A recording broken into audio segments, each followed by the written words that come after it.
कढ़ी पकोड़ा सभी बनाते हैं मगर चंद टिप्स जो इसके जायके को कई गुना बढ़ा देंगी। इसके अलावा कढ़ी पकोड़ा के परफेक्ट टेक्सचर के लिए इसकी परफेक्ट रेशो होना भी ज़रूरी है। परफेक्ट रेशो में इस्तेमाल किए गए दही, बेसन और मसाले। सबसे पहली टिप तो यह है कि बेसन को हमेशा भून के इस्तेमाल करें। हल्का सा भून लें, बिल्कुल लो फ्लेम पर। ये देखिए, एक चाय का बड़ा कप बेसन मैंने लिया है। बेसन छना हुआ है। इसको मैं बिल्कुल हल्की आंच पर तकरीबन 2 से 3 मिनट भून लूँगी। आधा किलो दही के लिए ये 1 कप बेसन, जो कि चाय का बड़े साइज़ का कप है, बिल्कुल परफेक्ट रहता है। बेहतरीन कंसिस्टेंसी आती है कढ़ी की। तो बस हल्का सा भून कर इसको उतार लें। आधा किलो दही के हिसाब से बता रही हूँ। 1 छोटे साइज़ की प्याज, 5 लहसुन के जवे, 1 छोटा सा अदरक का टुकड़ा।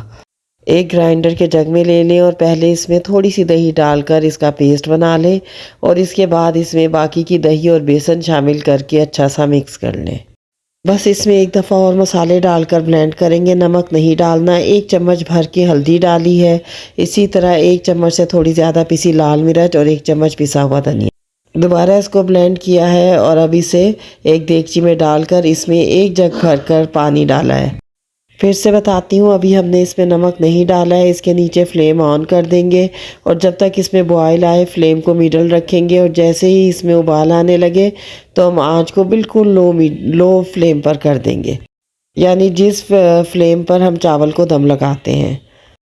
दम की आंच पर हमने तकरीबन इसे 2 घंटे पकाना है और अगर पकाने के दरमियान में हर आधे घंटे के बाद हम इसमें थोड़ा सा पानी डालेंगे। पानी रूम टेम्परेचर पे होगा और हर आधे घंटे के बाद आपने इसमें आधा कप पानी ऐड करना है। यहाँ पर 1 पाव बेसन लिया है पकोड़े बनाने के लिए। इसको छान लिया है। इसमें नमक हस्बे जायका ऐड करेंगे। साथ इसमें थोड़ा सा बेकिंग सोडा डालेंगे, जिसको कि मीठा सोडा भी कहा जाता है, तकरीबन 1 मोटी चुटकी। अब आहिस्ता आहिस्ता पानी ऐड करेंगे और इसको हाथ की मदद से एक साइड में घुमाते हुए अच्छी तरह फेंटेंगे। इस तरह लगातार 5 मिनट तक अगर एक साइड पे हाथ घुमा के फेंटा जाए तो पकौड़ियाँ हमेशा नरम बनती हैं।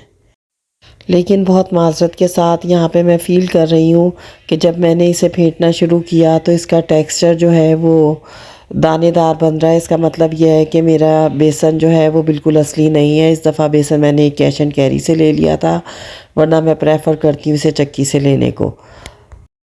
तो अब हो सकता है कि इसकी फुल्कियाँ सख्त बने। एक ये वजह होती है फुल्कियाँ सख्त बनने की, अगर हमारा बेसन सही नहीं हो।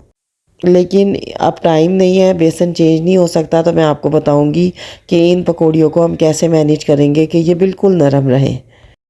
इसमें हम बाकी के मसाले ऐड करते हैं। सबसे पहले हम इसमें डालेंगे आधी चॉप हुई हुई प्याज दरमियाने साइज़ की और थोड़ा सा हरा धनिया बारीक कटा हुआ। नमक हमने शुरू में ऐड कर दिया था, तो अब हम इसके अंदर ऐड करेंगे आधी चमची पिसी हुई लाल मिर्च, आधी चमची कुटी हुई लाल मिर्च, 1 छोटी चमची हल्दी, थोड़ी सी अजवाइन तकरीबन चौथाई चमची, उसके अलावा साबुत धनिया और सफ़ेद ज़ीरा 1-1 चम्मच कुटा हुआ। इनको एहतियात से मिक्स करेंगे कि बेसन जो हमारा फूला हुआ है वो बिल्कुल ना बैठे। तो हमने बहुत ज़्यादा एहतियात करनी है। इसकी मिक्सिंग हमने ज़ोर ज़ोर से नहीं करनी, मगर इवनली हम ये सारी चीज़ें बेसन के अंदर मिक्स कर देंगे।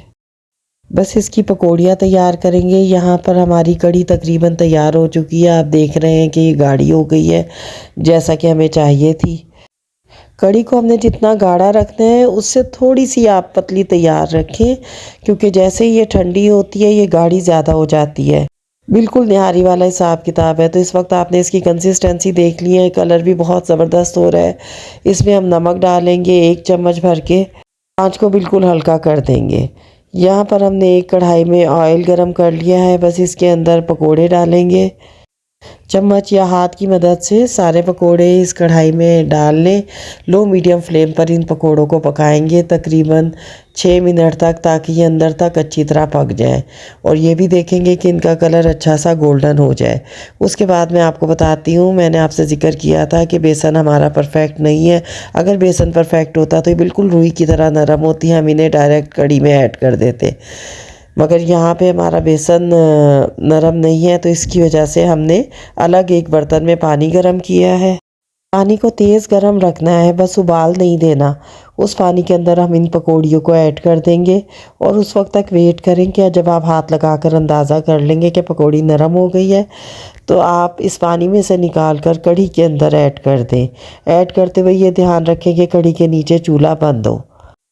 अब एक और टिप ये है कि हम फ्राई पैन में ऑयल लेंगे तकरीबन 1 कप से कुछ ज़्यादा, और इसके अंदर सबसे पहले साबुत गोल लाल मिर्चों को अच्छी तरह फ्राई कर लेंगे। इसके बाद हम इसके नीचे चूल्हा बंद कर देंगे। थोड़ा सा ऑयल नॉर्मल टेम्परेचर पर आ जाए तो हम इसके अंदर बाकी का बघार ऐड करते हैं। पकोड़ों के बाद साबुत मिर्चें भी हमने कढ़ी के अंदर डाल दी हैं, और अब यहाँ पे फ्राई पैन में हमने दोबारा प्याज को 1 अदद प्याज को स्लाइस करके दरमियाने साइज़ की, और साथ थोड़ा सा करी पत्ता डाला है। करी पत्ता अगर आपको अवेलेबल हो तो ज़रूर तड़के के लिए इस्तेमाल करें दाल और कढ़ी में। बस वेट करेंगे कि इसका कलर चेंज होने लगे। जैसे इसका कलर गोल्डन होगा, इसके अंदर 1 चम्मच भर के ज़ीरा डाल देंगे, और फिर तकरीबन 30 से 40 सेकंड फ्राई करने के बाद हम इसे कढ़ी पर बघार दे देंगे। और कढ़ी की शक्ल ही आपको बता रही है कि ये किस कदर परफेक्ट बनी है। दही और बेसन की परफेक्ट रेशियो, नरम फुल्कियाँ और सारे मसाले मखसूस मिकदार में ही कढ़ी को ज़बरदस्त बनाते हैं। हमारी रेसिपी पसंद आए तो हमारे चैनल को सब्सक्राइब कर दें, वीडियो को लाइक और शेयर करना मत भूलें। अल्लाह हाफिज़। अल्लाहुम्मा सल्ली अला मुहम्मदिन व आले मुहम्मद।